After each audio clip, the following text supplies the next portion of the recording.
अब दशाधन दाड़ा चाली रहे और घेरे घेरे है ना दशामान की मूर्ति बेवड़ावी। सब लोग श्रद्धा भक्ति तक मूर्ति की पूजा करी रहे, पूजा पाठ करें।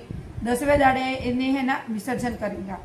तो मोहन को बहुत लोग विसर्जन ने नामते कि भी नदी नाड़ो तालाब जे भी मल्यू हुकू हुकू पानी थोड़ू बधु हो वे लई जाए अने खराब नाखी आवे अने विसर्जन करी आवे कि इस ढंग थकी विसर्जन थई रह्यु है तो विसर्जन है ना एवं पानी में नाखो, साफ पानी में, बहता पानी में, जना में मूर्ति पूरी डूबे ने पछे तमे एम कहो मैं ते दशामानो वर्तो कर्यो, मार ते दशास ने हदरी, मार ते अवदशा आवी गई।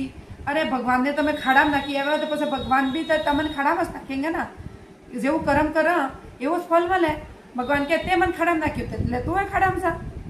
એટલે व्रत करो तो तरीके थकी करो और विसर्जन करवा आसपास नहीं हुए तो सीटी जाव पड़े तो सीटी जाओ पर ढंग थकी करो ने बीजी बात ने मूर्ति विसर्जन आ सब नहीं थाय तो भगवान नो तस्वीर लावो ने आनंद की पूजा पाठ कर लो। देखो मन साफ रहવું જોઈએ ने श्रद्धा थकी भक्ति करवी है।